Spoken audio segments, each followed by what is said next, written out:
এই যে রান্নার ভিডিওর পেছনে যে কাহিনীটা, মেয়েদের যে কাহিনীটা, কষ্ট পরিশ্রম করতে হয়, এই কাহিনীটা কিন্তু কেউ দেখে না। আসসালামু আলাইকুম এভরিওয়ান, কেমন আছে সবাই? আমি তো ভালো আছি। এই তো দুপুরে রান্না করতে চলে আসলাম। তো আজকে আমি রান্না করব পাতাকপি দিয়ে, পেঁয়াজের পাতা দিয়ে একটা অল্প কিছু মাছ দিয়ে একটা তরকারি রান্না করব। পুরপুরি বলবো না, চটচটিও বলবো না, কারণ আমি একটু রসা রসা রাখবো, এই জন্য তরকারি কাটতে বসেছি। আসলে প্রতিদিন রান্না করি আর রান্না হয়ে যাওয়ার সময় একটু করে ভিডিও দিই। তো অনেকেই মনে করে যে রান্না তো রান্নাই হয়ে গেল, আবার কি রান্নার ভিডিও দেওয়ার কি আছে। কিন্তু এই যে রান্নার ভিডিওর পেছনে যে কাহিনীটা, মেয়েদের যে কাহিনীটা, কষ্ট পরিশ্রম করতে হয়, এই কাহিনীটা কিন্তু কেউ দেখে না। এই যে তরকারিগুলো একটু একটু করে পরিষ্কার করে দেখো, কেটে নিতে হলো সুন্দর করে, নিপুণ হাতের কাটার পরে আবার এই সবজিগুলোকে সুন্দর করে ধুয়ে নিতে হচ্ছে। যারা মাছ মাংস রান্না করে, বা আমরাও অনেক সময় মাছ মাংস রান্না করি, মাছ মাংস রান্না করা কিন্তু খুবই সহজ, কারণ মাছ মাংস রান্না করতে তেমন কোনো প্যারা নাই। যে সবজিগুলো রান্না করা, বিভিন্ন আইটেমের সবজি একসাথে রান্না করার কিন্তু মজাই আলাদা, প্যারাও আলাদা, আর খাইতে কিন্তু খুব টেস্টও আলাদা। তো যাই হোক, আমি সবগুলো সবজি টবজি ধুয়ে নিয়ে মশলা টসলা সবকিছু তোমাদেরকে দেখিয়ে নিলাম। তো এখন আমি এই ছোট ছোট কয়েক টুকরো মাছকে আমি কেটে কেটে কুটি কুটি করেছি। এই মাছটুকুকে আমি সুন্দর করে আমি আগে তেলে দিয়ে নিলাম। প্রথমে কিন্তু আমি পেঁয়াজ দিয়ে তেলানি করলাম না, কারণ আমি তরকারিটা আগে মাখায় দেওয়ার মতো করে সিদ্ধ করে নেবো, পরে গিয়ে তেলানি দেবো।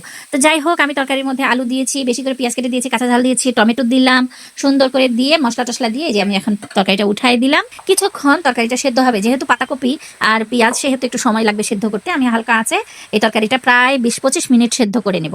হ্যাঁ, সেদ্ধ করার পরে আমি সুন্দর করে যে তরকারিটা কষাচ্ছি, কষানোর সময় আমি এখন মাছগুলোকে দিয়ে দেবো। মাছগুলো আমি রেখে দিয়েছিলাম এই জন্য যে সবগুলো মাছের টুকরা ভেঙে গেলে খাওয়ার সময় আমার ছেলেরা মাছ হাতে পাবে না, তখন বলবে মা এমনি তরকারি রান্না করেছো। এই জন্যই মাছগুলো আসলে দেওয়া। মাছ না দিলেও তরকারিটা অনেক স্বাদ হয়। এখন আমি তরকারিটাকে নামিয়ে রাখলাম, রেখে আমি এই যে পেঁয়াজের বেরেস্তা করব। এখন পেঁয়াজ রসুন আমি সুন্দর করে রসুনগুলোকে থেতলা করে এই পেঁয়াজের সাথে দিয়ে আমি তেলানিটা করে নিলাম, একটু হালকা জিরা দিলাম, দিয়ে এখন আমি এই তরকারিটা এর মধ্যে দিয়ে দিচ্ছি। আসলে আমার মা এভাবে রান্না করতেন, আমি আমার মায়ের রান্না দেখে দেখে এভাবে শিখেছি। কারণ আমরা যখন ছোট ছিলাম সেই সময় কিন্তু তেমন মাছ মাংস অত বাজারে পাওয়া গেলেও দাম অনেক বেশি ছিল, যার জন্য ওই সময়ের টাকা অনুযায়ী মাছ মাংস কিন্তু সেভাবে কেনা যেত না। আর আমার মাকে দেখেছি সপ্তাহে 7 দিনের মধ্যে 6 দিনই তিনি সবজি টবজি রান্না করতেন, একদিন ডিম রান্না করতেন, এবং আমরা মাসে একবার অন্তত মাছ মাংস খেয়েছি, 1-2 বার, সর্বোচ্চ মাসে 1-2 বার আমরা মাছ মাংস খেয়েছি, তার বেশি নয়। মাঝে মধ্যে সপ্তাহে একদিন ডিম খেতাম, আর বাদ বাকি দিনগুলোতে মা আমার সবজি রান্না করতো। তো যাই হোক, ছোটবেলায় আমরা কষ্ট করেই খাওয়া দাওয়া করেছি। আমার বাবা আমাদেরকে যেভাবে মানুষ করেছে, মাশাআল্লাহ আলহামদুলিল্লাহ, মতো মানুষ হয়েছে আজকে। তো তখনকার পরিবেশ পরিস্থিতি যা ছিল সেই অনুযায়ী আমরা তখনকার পরিবেশ অনুযায়ী খেয়েছি খাবারগুলো।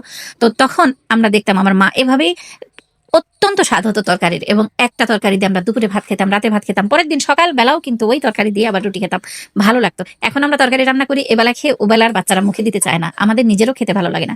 কিন্তু তখন একবার তরকারি রান্না করলে তরকারিটা শেষ না হয়ে যাওয়া পর্যন্ত তরকারিটা আমরা খেতাম, এবং স্বাদ কিন্তু ঠিক তেমনই থাকতো, মায়ের হাতের স্বাদ। যাই হোক বন্ধুরা, ভালো থাকো সবাই।